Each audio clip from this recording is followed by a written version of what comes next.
kasalanan. Sir, ako yun, si Sir Pepe.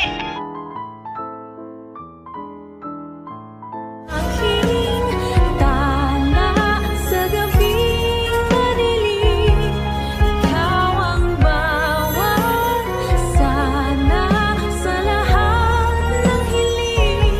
Sa hirap man o sa saya ay Kasalanan. Sir, ako yun, si Sir Pepe.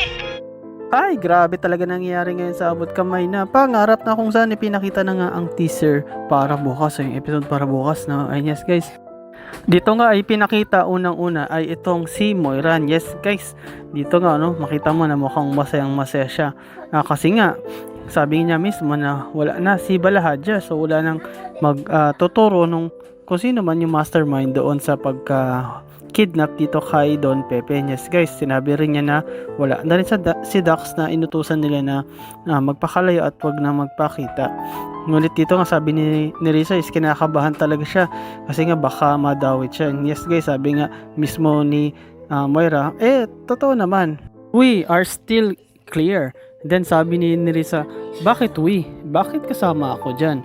Ngunit sinabi nga explain mismo ni Moira na syempre dahil kasabwat ka dito, ikaw ang nagpairam sa amin ng sasakyan, so whatever happens, if you fall down, kung mahuli ka, is mahuli tayo lahat. Sinabi din ni Moira na accomplice ka, o kumbaga accessories ka doon sa crime. So if you go down, so mahuli tayong lahat. So damay-damay lang tayo. And then sabi nga mismo ni Risa, ano ka ba? Diba sabi ko sa'yo na dapat di ako kasama dyan. Although ginamit mo yung sasakyan ko, pero sinabi mo naman na hindi ikaw nakita o di ka nahuli. At sana nga mangyari yon para hindi na ako kasama. At kung ano pa man mangyari sa akin, sabi ni Nerissa, is talagang kayo yung pinaka-mastermind at ako'y pinilit mo lang na gawin.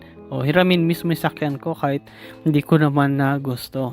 Then yes guys, itong yung dalawa no, na tila may pagtatalo, pero itong si Moira is pinipilit niya na dapat tumahimik ka lang kasi nga kapag nalaman ng polis yan, siguradong makukulong ka kasama ako. Kumbaga damay-damay na lahat. So kung ako makulong, hindi ako papayag. So kailangan damay ka.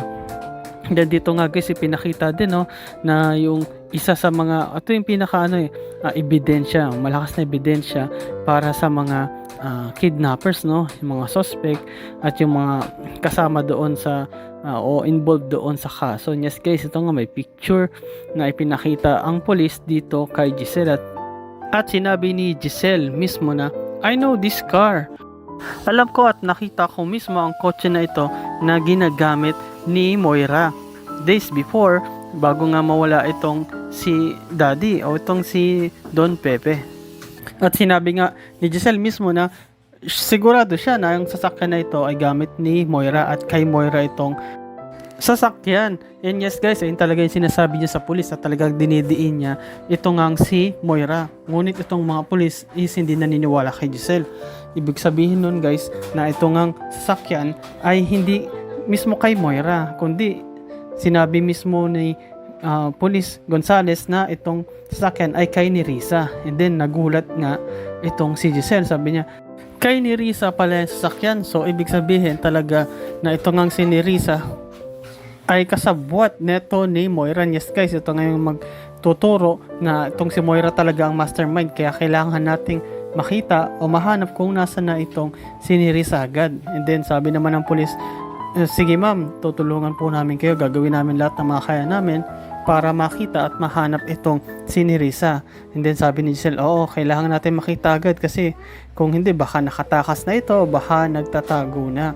So kailangan natin maunahan, lalo na itong si Moira, kailangan natin mahuli agad itong si Risa para mapaamin sa mga nagawa nila na kasalanan, lalo na dito kay Don Pepe. And yes guys, ito nga ipinakita rin na ito nga si Zoe mismo is nakabalik na nga dito sa Apex. And yes guys, balik naman sila sa trabaho. And yes guys, ito nga is ginagawa na naman yung dati siyang ginagawa no, pero this time tila kakampi siya ngayon kay Annalyn. Actually, pinagtatanggol nga nito ni Zoe itong si Annalyn laban nga dito kay Justin. Pero alam naman natin, itong si Justin at si Annalyn is magkakampi o magka-close nga sila na kung saan nga pinakita pa nga na ito ang nagkaroon sila ng dinner o actually lunch yun eh. Itong si La Justine, si Giselle, si Lynette at si Annalyn, at nagbigayan pa nga sila ng regalo, ngunit kakaiba yung mga nangyaring regalo, no, na kung saan nilagay doon anak ng kabit, tapos adopted child. So ito talagang si Moira is gumawa na naman ng kalokohan at gustong pag-awayin itong mga magkakaibigan sa pamamagitan ng mga ganun, ano. Pero alam naman din natin, lalo na itong nila Annalyn at Lynette, na hindi sila yung may kagagawa doon at meron talagang may kalokohan na naman na gumawa, which is syempre yun nga ay si Moira, kasi ang plano niya talaga is pag-away-away yung mga magkakabate at maging kakampi niya yung mga nagiging magkaaway. At dito nga pinakita rin na si Zoe is gusto niyang pumasyal dito sa lolo niya. Pero bago siya makapunta ron is nakita siya ng kanyang tatay RJ at tinanong siya, Zoe, saan ka pupunta? At sinabi naman ni Zoe, kay lolo po. Ngunit ito namang si RJ, sinabi niya na, Zoe, hindi pwede, bawal ka pumunta ron. And then sabi ni Zoe, what? Bakit po? Anong dahilan? Ngunit sinabi nga mismo ni RJ na hindi ka pwede doon kasi nagpapahinga ang iyong lolo at critical pa siya.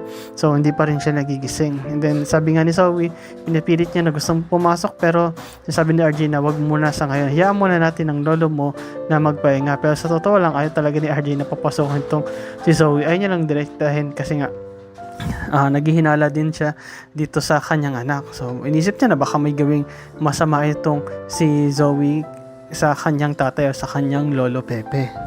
And yes guys, ito nga ipinakita, ito namang si Annalyn at talagang masaya siya, no? Actually, confident nga siya kasi nga tila bumait na itong si Zoe sa kanya. At sabi nga niya na kahit na anong mangyari, kahit na anong gawin ni Moira ng mama niya is hindi niya kami mapaghihiwalay. And then yes guys, sabi naman ni Doc Lindon, paano kung itong si Zoe is kasabwat o may kinalaman siya sa pagkawala ng lolo mo? Magiging okay pa ba kayo? Bati mo pa rin ba siya? Paano kung totoo nga yung sinabi ni RJ ng papa mo na baka nga kasabwat itong si Zoe? At ito nga si Annalyn is tila napahinto o napatigil siya. Inisip niya na paano kaya ko kasama itong si Zoe? At medyo napaisip nga siya doon sa sinabi ni Doc Lindon, which is alam naman natin na kasama naman talaga itong si Moira at si Zoe, no, nagmamang-maangan lang sila.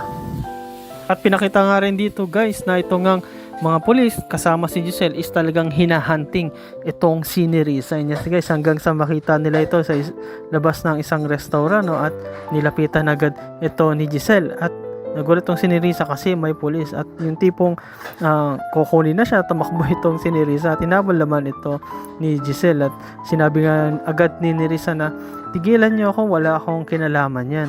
So what's the point na kinukuha niyo ako? Anong dahilan?